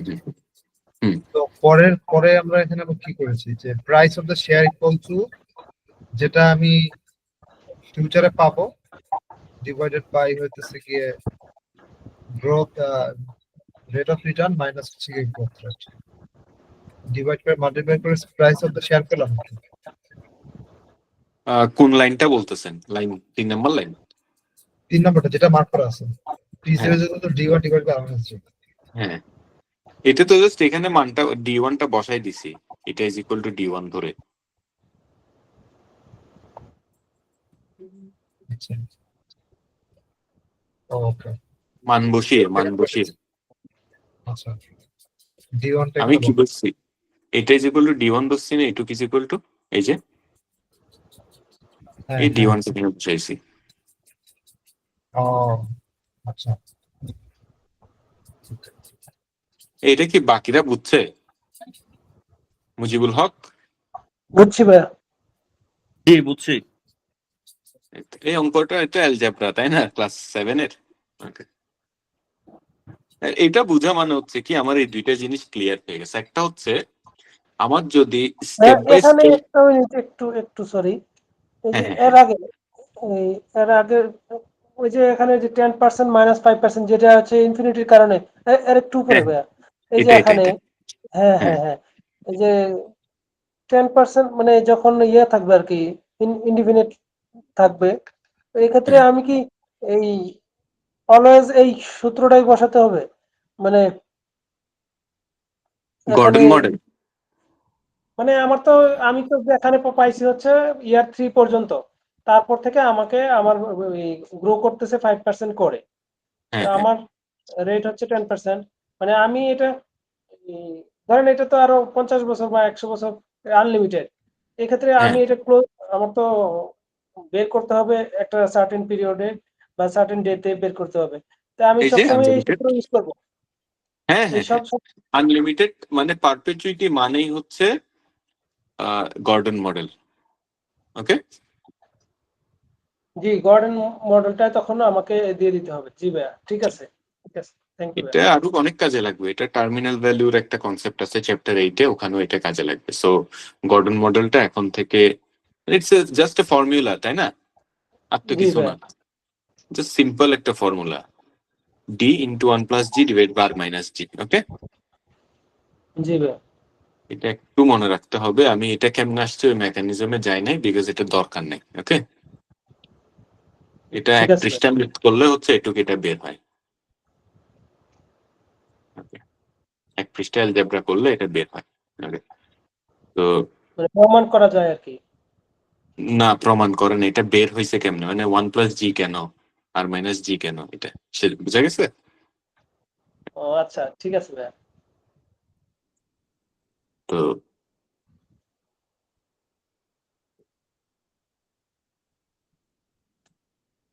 তাইলে আমি দুইটা জিনিস দেখলাম, একটা হচ্ছে কি ভেরিয়েবল ডিভিডেন্ড মডেল দেখলাম, আর একটা হচ্ছে কনস্ট্যান্ট গ্রোথ মডেল দেখলাম, আর একটা হচ্ছে ইনডিফিনিট গ্রোথ মডেল দেখলাম, তাই না? জি Okay. তাহলে কনস্ট্যান্টলি গ্রো করলে আমার গর্ডন মডেল, ভেরিয়েবল গ্রো করলে হচ্ছে আলাদা আলাদা present value, then plus Gordon model for indefinite time frame. আর সব সময় আমার কেসির ফর্মুলাটা unchange, that is d1 divide by p0 plus g. Okay, জি এটাই আমার এক্সামে ইউজ করতে হবে, যেটা which automatically considers the time value of money. বুঝা গেছে? জি ভাইয়া। এখন এখানে তো আমি সব রেডিমেড পেয়ে যাচ্ছি। কি কি পাচ্ছি? আমি p0 এটা রেডিমেড পাচ্ছি, তাই না? জি আর d0 এটা রেডিমেড পাচ্ছি। কারণ কি, এটা পাবলিক ইনফরমেশন। একটা শেয়ারের প্রাইস কত, একটা শেয়ারের ডিভিডেন্ড কত, এগুলো পাবলিক ইনফরমেশন না? জি ভাইয়া। ওকে, একটা শেয়ারের বা একটা কোম্পানির ডিভিডেন্ডের গ্রোথ রেট কত, এটা কি পাবলিক ইনফরমেশন? গ্রোথ রেট কত? না। এটা পাবলিক ইনফরমেশন না, এটা বের করে নিতে হয়, তাই না? জি তো এখানে আরেকটা ফান্ডা আছে, সেটা হচ্ছে কি how to calculate the growth rate if directly not given on the question. Okay, তো এটা প্রিভিয়াস ইয়ার কোয়েশ্চেন অ্যানালিসিস করে আমি বের করলাম যে এখানে কয়েকটা কোয়েশ্চেন এরকম আছে যেখানে গ্রোথ রেট দেওয়া নাই। তো সেজন্য এটাও আমি নোটের মধ্যে ঢুকাই দিলাম, so that you guys can just এখান থেকে আইডিয়াটা হয়ে যায়। তো এখানে দুইটা ওয়ে আছে, এই দুইটা ওয়ে, এর বাইরে আর কোনো ওয়ে এখানে লাগবে না আমাদের। দুইটার মধ্যে এক নাম্বার যেটা way, one, find out the rate change in historical dividends payments and average them. মানে কি, ধরেন 5 বছর, গত 5 বছরের আপনার ডিভিডেন্ড গুলো দেওয়া আছে, যে 2020-এ 5, 2021-এ এটা, 2022-এ এটা, এগুলো দেওয়া আছে।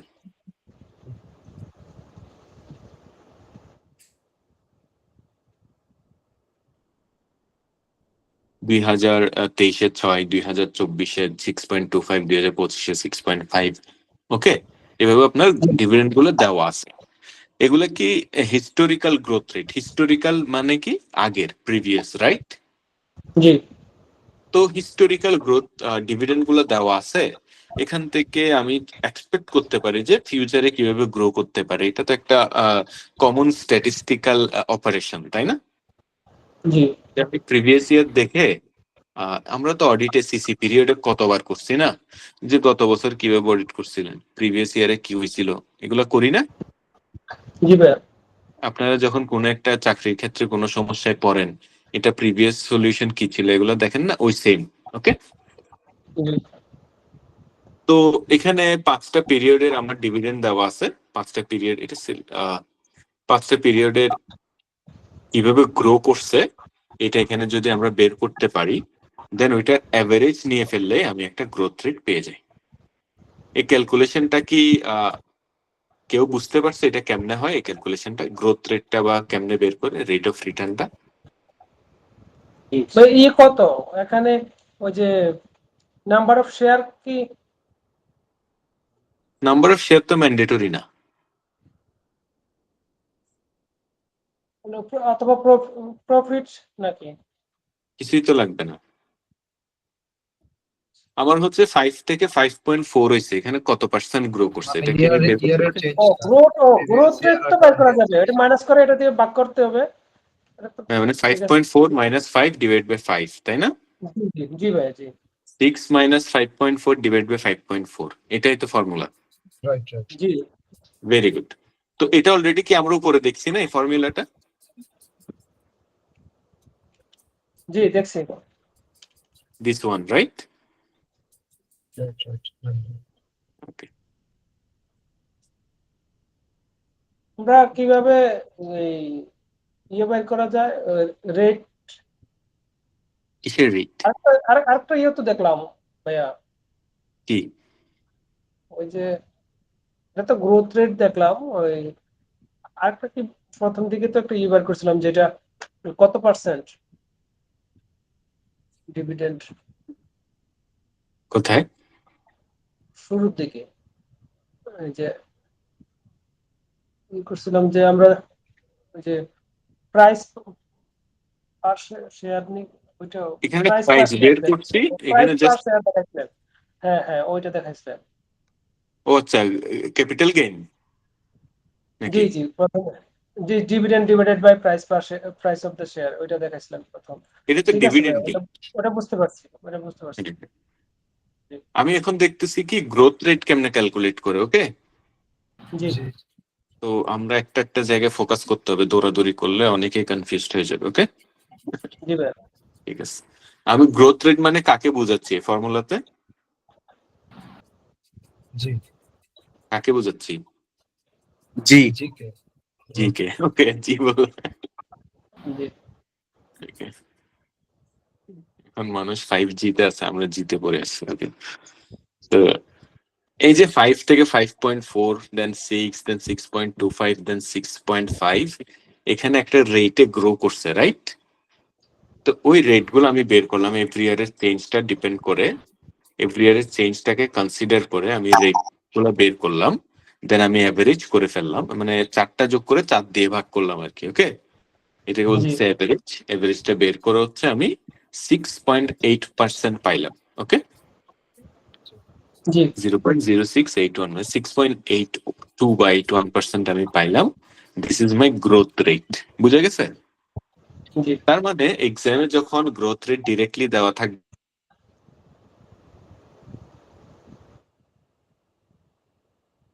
দেওয়া থাকলে আমি গ্রোথ রেটটা ইজিলি বের করতে পারবো। দেন লাস্ট ইয়ারের টাকা আমি অবভিয়াসলি D0 কনসিডার করে আমি ম্যাথটা করে ফেলতে পারবো, তাই না? এখানে 6.5টাই তো রিসেন্ট ইয়ার ডিভিডেন্ড, তাই না? জি জি এটাই তো আমার D0। ওকে, তখন কিন্তু কনফিউজড হয়ে যায় না। আমি কিন্তু এমনও মানুষ দেখছি যে ওকে হিস্টোরিক্যাল ডিভিডেন্ড দেওয়া আছে, বা D0 তো দেওয়া ছিল না, এটা তো ফাই নাই। ওকে, যেটা খুব রিসেন্ট ইয়ারের ডিভিডেন্ড এটা হচ্ছে D0। এখানে D0 কোনটা? 6.5 6.5। ওকে, তাহলে আমি কাছে এখন D0 পাইলাম, আমি গ্রোথ রেটও পাইলাম, আর আমার যদি প্রাইস দেওয়া থাকে I can find the cost of capital equity, right? আর একটা ওয়ে আছে, সেটা হচ্ছে কি, ভাই আমরা এটাকে বিপরীত দিক থেকে ধরবো, মানে জিরো, মানে মানে আমাদের হিসাবে তো ওই যে একের আগে জিরো হওয়ার কথা, মানে আমরা তো ওই যে ইয়ার 5 এ আইসা এখন আমরা D0টা যেটা ধরতেছি, হ্যাঁ, মানে রিসেন্ট যেটা আর কি, এটা রিসেন্ট মানে মানে তো ইয়ার 5th এরটা, রাইট? ইয়ার মানে এটা হিস্টোরিক্যাল ডেটা না? দুইভাবে তো চিন্তা করা যায় ভাইয়া। এটা হিস্টোরিক্যাল ডেটা না? জি হিস্ট্রিক্যাল ডেটা। তো হিস্টোরিক্যাল ডেটা হইলে আমার মোস্ট রিসেন্ট ইয়ার কোনটা, 1 নাকি 5? 5 ঠিক আছে ভাইয়া, ঠিক আছে। আচ্ছা, find the growth rate using ROE and ploughback ratio. এটা ইজি। ওকে, উপরেরটা একটু কঠিন হইলেও এটা ইজি। এটা হচ্ছে একদম সিম্পল একটা অ্যাকাউন্টিং ক্যালকুলেশন, যেটা সবার জানার কথা, বিকজ আমরা সিএ। ওকে, জি ROE মানে কি? ROE মানে হচ্ছে return on equity. Return on ইকুইটির ফর্মুলা কি? Net income divide by total equity. এখানে কারো কনফিউশন আছে? না ভাইয়া। ওকে, নেট ইনকাম মানে হচ্ছে earning available for the common share holder, এটাও বলে, হ্যাঁ, অথবা নেট ইনকাম বলে, যেটাই আপনারা কনসিডার করেন। তাইলে এটাকে বলে নেট ইনকাম। আর টোটাল ইকুইটি মানে হচ্ছে কি, টোটাল শেয়ার হোল্ডার ইকুইটি, জি total share holder equity, asset minus liability is equal to equity. Okay, জি ভাই। আর এটাকে বলে আরওই। দেন আমার লাগবে হচ্ছে কি flowback ratio. Flowback ratio, flowback ratio is equal to হচ্ছে 1 minus the payout ratio. এই ফর্মুলাটা মনে রাখতে হবে। ফ্লোব্যাক রেশিও মানে কি 1 minus the payout ratio. এটা ক্লিয়ার করে দিচ্ছি, এত মুখস্থ করতে হবে না কারো। পে আউট রেশিও মানে কি dividend divided by retained earnings. Okay, এখন আপনি বলেন, ধরেন আপনার কাছে 100 টাকা রিটেন আর্নিং আছে। ওকে, রিটেন আর্নিং তো আমরা সবাই বুঝি নাকি? জি জি জি আমার ইনকাম স্টেটমেন্টে অ্যাকুমুলেটেড যে নেট ইনকাম ওইগুলো হচ্ছে রিটেন আর্নিং, তাই না? আমার ফাইন্যান্সিয়াল স্টেটমেন্টে জি রিটেন আর্নিংটা আমার ওনার সিকিউরিটি সাইডে থাকে, স্টেটমেন্ট অফ ফাইন্যান্সিয়াল পজিশনে, রাইট? জি ওকে, তো ওই রিটেন আর্নিং ধরেন আছে আমার 100 টাকা, ওখান থেকে আমি 30 টাকা ডিভিডেন্ড পে করে দিলাম। ওকে, জি মানুষ তো ডিভিডেন্ড রিটেন আর্নিং থেকে দেয়, তাই না? জি তো রিটেন আর্নিং 100 টাকা, আমি 30 টাকা ডিভিডেন্ড পে আউট করে দিলাম। এটাকে বলতেছে পে আউট রেশিও, মানে আমি 30% দিলাম। 30 ডিভাইডেড বাই 100, 30% হয় না? জি ওইটাকে বলতেছি কি পে আউট রেশিও। এটাকে কি বলতেছি? Payout ratio. Payout ratio. আর ফ্লোব্যাক রেশিওর ফর্মুলা কি বললাম? 1 মাইনাস পে আউট রেশিও। কত পার্সেন্ট মানে- ফুল ব্যাক করছে দেন? মানে কতটুকু দি নাই, তাই তো? কতটুকু দি নাই? 70% দি নাই। 30% যদি ডিভিডেন্ড দিয়ে দিই রিটেন আর্নিং এর, তাহলে আর কতটুকু দি নাই? 70%। 70% দি নাই। এই 70%টাকে বলতেছে ফ্লোব্যাক রেশিও। ওকে, আর আমার গ্রোথ রেট কি? ROE into the flowback ratio, ROE into B. Okay, তাহলে আমি যদি একটা এক্সাম্পল দেখি যে আমার যদি কি হচ্ছে পেআউট? আচ্ছা ঠিক আছে। আমার যদি 100 টাকা রিটেন আর্নিং হয়, এখান থেকে আমি 30 টাকা ডিভিডেন্ড দিলে আমার পে আউট রেশিও হচ্ছে 30%, আর তাইলে আমার ফ্লোব্যাক রেশিও হচ্ছে 70%। আর আমার যদি ROE 5% হয়, তাহলে আমার গ্রোথ রেট কত হবে? 70% মাল্টিপ্লাইড বাই 5%, দ্যাট ইজ 3.5%। ওকে, এইখানে ক্যালকুলেশনটা করার সময় দুই সাইডে পার্সেন্টেজ দিতে হবে। ওকে, জি তাইলে অঙ্ক ভুল হয়ে যাবে। এখানে এখানে এভাবে গ্রোথ রেটটা কনসিডার কিভাবে করবেন। বের করলো ভাইয়া? হ্যাঁ, গ্রোথ রেটটা কিভাবে বের করলো? এই যে ROE ইন্টু বি। আর ওই ইনটু বি, হ্যাঁ, মানে এখানে প্রথম বছরের মানে বেসটা ধরছে কত? কোনটাতে? মানে এখানে গ্রোথ রেটটা যেটা 3.5% যেটা বের হলো, হ্যাঁ, এটাই তো মানে কেমনে বের হইলো সেটা দেখাচ্ছি। এটার ফর্মুলাটা কি? Return on equity into the flowback ratio, right? জি ফ্লোব্যাক রেশিও কত পাইলাম? রেশিও 70%। আর ROE কত পাইলাম? ইকুইটি ROE কত? 5%। এই যে এখানে কি বললাম, ROE, if the ROE is equal two 5%, তাইলে কত পাই? গ্রোথ রেট কত? 70% ইনটু 5%, 5%। কত পার্সেন্ট, কত আসতো তাইলে? 3.5%। 3.5%। তাহলে 3.5% হচ্ছে আমার গ্রোথ রেট। ওকে, তাইলে এটা খুব ইজি, পরেরটা ইজি, উপরেরটা জাস্ট অ্যাভারেজটা ক্যালকুলেট করতে পারলে ওটাও ইজি, জাস্ট মাথায় থাকলে হইলো। মানে এক্সামের মধ্যে জি দেওয়া না থাকলে ঘাবড়ানোর কোনো কারণ নাই, সেটা একটু বলে দিলাম। গ্রোথ রেটটা যদি দেওয়া না থাকে, এটা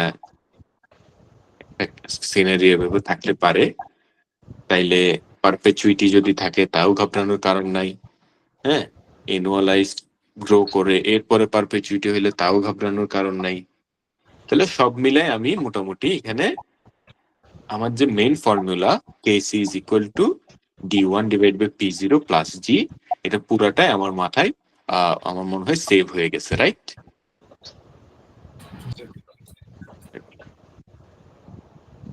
এটুকে কারো কোনো কোয়েশ্চেন আছে?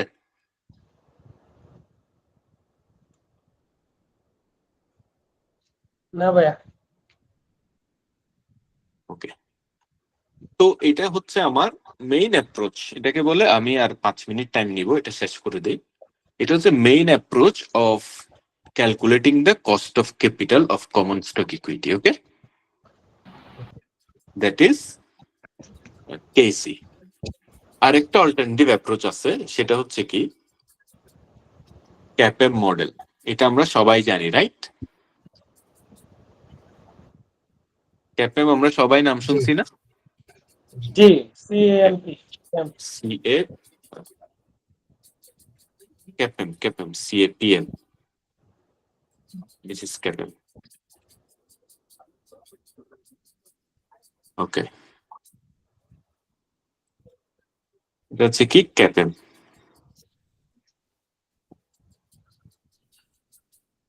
কিবোর্ডে কি এসে বুঝতেছেন? Okay, CAPM that is RF plus RM minus RF into beta. এটা জাস্ট একটা formula, you need to memorise it.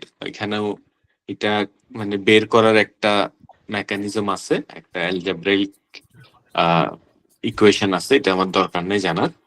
Just এটা কিভাবে ক্যালকুলেট হচ্ছে, risk free rate plus market return minus the risk free rate into slope বা বেটা of the market. ওকে,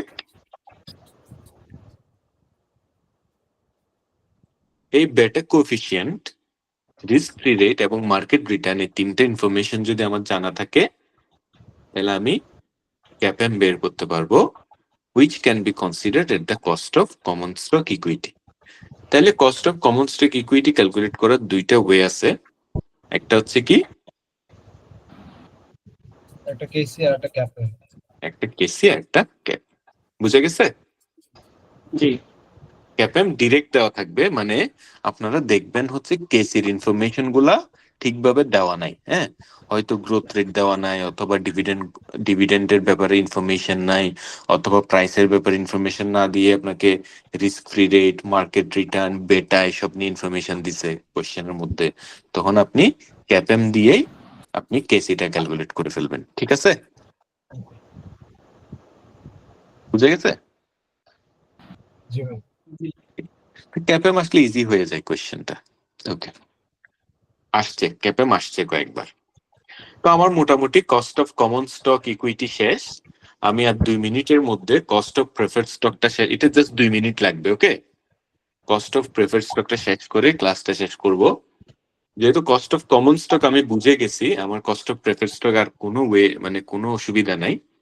ওকে, কেন অসুবিধা নাই সেটা হচ্ছে কি, প্রেফার্ড স্টকটা হচ্ছে একদম আমার একটা পারপেচুইটি। ওকে, জি। মানে প্রেফার্ড স্টক অলওয়েজ একটা পারপেচুইটি আকারে থাকে। সেটা হচ্ছে কি, একজন প্রেফার্ড শেয়ার হোল্ডার, সে যদি 100 টাকা একটা শেয়ার কিনে, সে 5 টাকা ডিভিডেন্ড পাবে, সেটা 5 টাকায় পাবে। আজীব। বুঝা গেছে? জি। ক্লিয়ার? তাইলে এখন আমি যদি দেখি যে পারপেচুইটি, যেখানে লেখছে preferred stock generally pace a constant amount of dividend, তাইলে কি হবে? আমি কি জানছি যে কস্ট অফ প্রেফার্ড স্টক, তাইলে কি হবে? তাইলে আমার আগে জানতে হবে যে প্রাইস অফ প্রেফার্ড স্টক কি, তাই না? তো ABC company issued a preferred stock with a face value of 100, okay, and pays 5% annual dividend. Every year, 5% annual dividend pay করে. Preferred stock is currently available at the market with a price of 76. যেহেতু এখানে আমার আর কোনো জি নাই, তাইলে 1+G এর কোনো issue আছে? তাইলে এখানে D1 এর কোনো ইস্যু আছে? না। এখানে জি এর কোনো ইস্যু আছে? না। তার মানে আমার I just need D and P0, right? জি, ডিভিডেন্ড আর হচ্ছে। হ্যাঁ, তাহলে আমি যদি আগের ফর্মুলাতে ফেরত যাই, এই ফর্মুলাতে r is equal to D1 divide by P0 plus g, এখানে জি এর কোনো সমস্যা নাই, রাইট? জি এখানে D1 D0 সব একই কথা, রাইট? জি জি আর P0 তো আমার দেওয়াই আছে, রাইট? জি তাহলে আমি যদি এখানে আর বের করতে চাই তাহলে কি, just D divide by P0, right? জি তাইলে কস্ট অফ প্রেফারেড স্টক আমি কি পাচ্ছি, আমার অ্যানুয়াল ডিভিডেন্ডটা 5% মানে 5 টাকা, আর আমার market price of the share 76 টাকা, that is 6.5% is my cost of preferred stock. Okay, জি ভাইয়া এখানে আর কোনো এটার আর কোনো ওয়েও নাই ক্যালকুলেট, কারণ প্রেফারেড স্টক একটা মডেলে সারা ওয়ার্ল্ডে চলে, সেটা হচ্ছে কি কনস্ট্যান্ট মডেলে। বুঝে গেছে? ওকে, তাহলে আমাদের কয় ধরনের ক্যাপিটাল সোর্সেস ছিল? 3 ধরনের, কমন স্টক, প্রেফারেড স্টক, আর একটা কি ডেট। তাহলে আমি কয়টা শেষ করলাম? দুইটা একটা হচ্ছে কস্ট অফ কমন স্টক কেমনে করে, কস্ট অফ প্রেফারেড স্টক কেমনে করে, এই দুইটা আমি শেষ করলাম। তাইলে আমার হোমওয়ার্কটা থাকবে হচ্ছে কি, আমার ম্যানুয়ালটা বের করে ওখানে কস্ট অফ কমন স্টক এবং প্রেফারেড স্টক রিলেটেড যে ক্যালকুলেশন গুলো আছে ছোট ছোট, এগুলো একটু এই মাঝখানের একটা দিন সময় সেটাতে করা।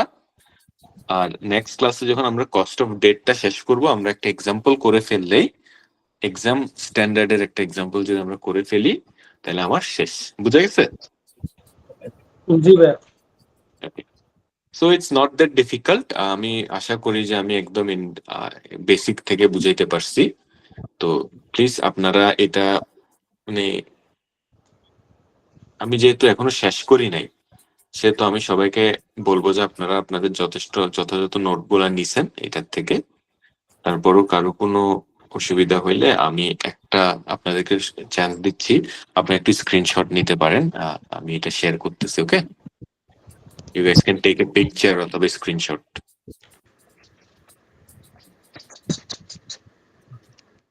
এই পেজটা ডান? জি। ওকে, দেন next. Okay,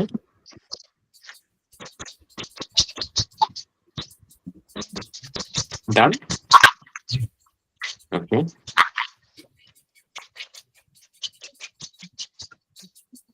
done?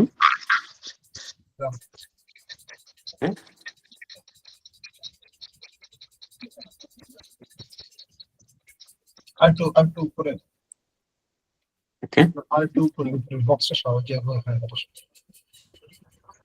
Done? G. Okay, then this is done. ওকে, সবচেয়ে ভালো এই শীটটা যদি আমাদের সাথে শেয়ার করে দেওয়া এটা হয়। শেষ করার পরে দিয়ে দিব। আচ্ছা ঠিক আছে। ওকে, ঠিক আছে। বা আর কারো কোনো ডাউট আছে? আমাদের আসলে এক্সাম্পল গুলো করলে আর ক্লিয়ার হয়ে যাবে। এক্সাম্পল অবভিয়াসলি করতে হবে একদিনে, যারা ফাঁকিবাজি করবে এরা পরের নেক্সট ক্লাসে এসে আকাশের দিকে তাকায় থাকবে, আর সময় নেই। ওকে, এক্সাম সামনে, সময় নেই ফাঁকিবাজি করার। So please be careful with what you are doing, একদমই সময় নেই। সবাইকে আমি রিকোয়েস্ট করবো হচ্ছে আপনারা আপনাদের বেস্টটা দিয়ে এক্সামের জন্য এখন থেকে প্রিপারেশনটা শুরু করে দেন। ওকে, সো কারো কোনো কোয়েশ্চেন না থাকলে আজকের পড়া রিলেটেড আমরা শেষ করতে পারি। ইনশাল্লাহ নেক্সট ক্লাসে দেখা হবে আবার। ঠিক আছে ভাই, থ্যাংক ইউ। আসসালামু আলাইকুম, বাই।